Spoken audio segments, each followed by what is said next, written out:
Bonjour chers auditeurs de l'ODJ Média, notre chroniqueur invité, Mustapha Sohimi, partage son avis et sa réflexion, dans un article qu'il a intitulé « Un enjeu de société », qu'on écoutera ensemble dans ce podcast. Notre politicien entame sa présentation du sujet en disant « Où en est-on?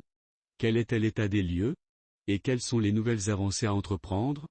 Ce qui est le débat de fond posé à la commission ad hoc désignée par Sa Majesté le Roi dans sa lettre au chef de gouvernement dans sa lettre du 26 septembre dernier, peut se résumer comme suit: reconstruire le code de la famille sur les valeurs d'égalité et de corresponsabilité entre hommes et femmes avant le mariage, pendant le mariage et après la dissolution de ce lien en cas de divorce.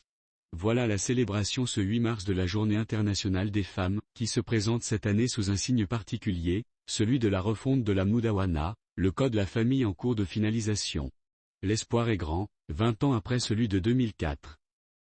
Des avancées ont été enregistrées depuis, la plus importante étant la Constitution de 2011 qui a consacré ces normes, le principe d'égalité homme-femme, la parité, l'interdiction de toute forme de discrimination entre les femmes et les hommes, et l'engagement de l'État à protéger et à promouvoir les droits humains dans leur indivisibilité et leur universalité. Il faut ajouter autre chose dans ce même registre, la réforme du Code de la nationalité en 2007 et la loi favorisant l'accès des femmes aux postes de responsabilité dans les secteurs privés et publics. Notre professeur approfondit sa réflexion de la manière suivante. Harmonisation législative, où en est-on? Quel était l'état des lieux? Et quelles sont les nouvelles avancées à entreprendre? Ce qui est le débat de fond posé à la commission ad hoc désignée par Sa Majesté le Roi dans sa lettre au chef de gouvernement dans sa lettre du 26 septembre dernier, peut se résumer comme suit: reconstruire le code de la famille sur les valeurs d'égalité et de corresponsabilité entre hommes et femmes avant le mariage, pendant le mariage et après la dissolution de ce lien en cas de divorce. Cette commission a beaucoup travaillé, écouté tout le monde, reçu des dizaines de mémorandas. Elle en est aujourd'hui au dernier stage de la synthèse devant être achevée à la fin de ce mois de mars, délai ultime qui lui a été fixé. Il importe de mettre fin à ce paradigme du code de la famille actuel qui est basé en droit et en fait sur la prééminence masculine avec son corollaire de discrimination. L'exemple le plus flagrant de cette situation est l'exclusivité de la tutelle légale confiée au père sur les enfants. À cet égard, il est considéré comme le chef de famille et il bénéficie d'allocations et d'indemnités diverses, et ce au nom des enfants et de la famille. L'orientation royale vise à corriger cette différence de traitement avec ses multiples prolongements dans la vie familiale et sociale. Elle porte légalement sur la nécessité d'opérer la mise en conformité et l'adéquation du code de la famille avec l'évolution et les réalités de la société marocaine depuis une vingtaine d'années. Une harmonisation éligible aux standards et aux normes des instruments internationaux ratifiés par le Maroc. Par secteur, un tableau permet de voir sans doute les progrès dans cette perspective d'égalité, mais aussi un différentiel entre femmes et hommes. Ainsi l'accès à l'éducation reste encore inégalitaire. Le taux de féminisation des inscrits par cycle en atteste, un écart de plusieurs points dans le primaire et le secondaire alors que dans l'enseignement supérieur, il est réduit et même à l'avantage des filles dans le public, 53% et 59% dans les écoles supérieures et les instituts. L'accès à l'emploi est bien plus contrasté, un taux d'activité de 92% chez les hommes diplômés, 25-59 ans, mais seulement de 38% chez les femmes. Dans le rural, le taux de scolarisation est de 50% pour les garçons et de 39% pour les filles. La situation des nets, ni études, ni emploi ni formation, est encore plus significative avec 76% des filles. Notre chroniqueur invité enrichit son discours ainsi. Femme leadership et violence. Avec l'examen du leadership féminin, voilà qui pose le problème du plafond de verre, qui persiste comme si c'était là pratiquement une donnée structurelle. Il faut rappeler que l'objectif numéro 5 des 17 fixé dans la stratégie de développement durable des Nations Unies sur la réduction des inégalités entre les sexes reste fortement insuffisant. La participation des femmes aux fonctions de décision peine autour de 20%. Elle a même reculé de 3 points par rapport à 2020. Le HCP a estimé à 13 milliards de DH la baisse de PIB induite de ce fait en ce qu'elle n'améliore pas la capacité de production ni la croissance. Seuls 13% des entreprises sont dirigées par des femmes, 23% dans le secteur public, 20% des membres de la Chambre des représentants et 21% des membres des conseils locaux et régionaux. Il faudra voir comment se fera l'application de la loi du 31 juillet 2021 sur l'égalité homme-femme dans les instances de direction des entreprises. Il convient également de se préoccuper des violences faites aux femmes.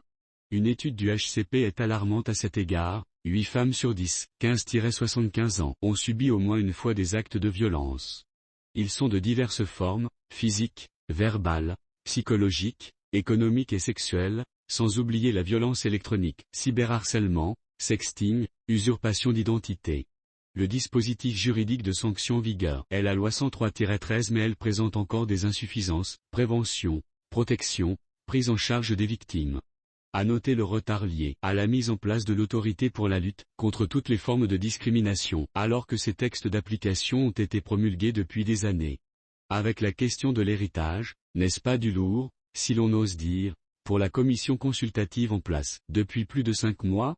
C'est l'institution traditionnelle du TAASIP qui est en question. Sera-t-elle revue et corrigée? Il faut rappeler les termes de ce principe. Dans une fratrie, et s'il n'y a que des filles, sont également des ayants droit les parents masculins les plus proches, oncles, cousins ou autres. Une situation qui, elle, a été abolie en Tunisie. Une situation on ne peut plus inégalitaire, inéquitable. Il faut y ajouter un autre principe, non plus coutumier mais coranique, celui de Kivama, l'homme héritant le double de la femme.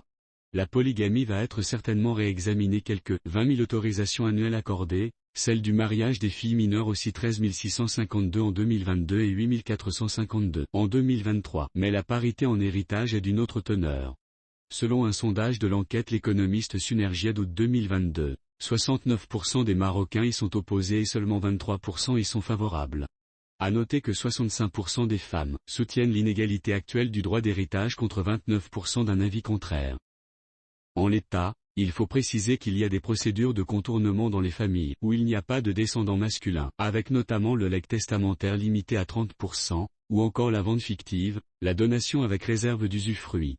La société, pourrait-on dire, s'adapte à sa manière. L'auteur termine son article en ces termes. Valeurs et modernité. La mouvance islamiste, avec Abdelila Benkiran, secrétaire général du PJD, est vent debout contre toute réforme du droit successoral de l'héritage. Elle invoque l'argument scripturaire, coranique, en faisant le procès en règle des ONG féministes et des propositions de la gauche progressiste, Parti du progrès et du socialisme, Union socialiste des forces populaires, laquelle a adopté une position unitaire en la matière. L'on verra dans les prochaines semaines jusqu'où va aller le curseur du projet de la commission.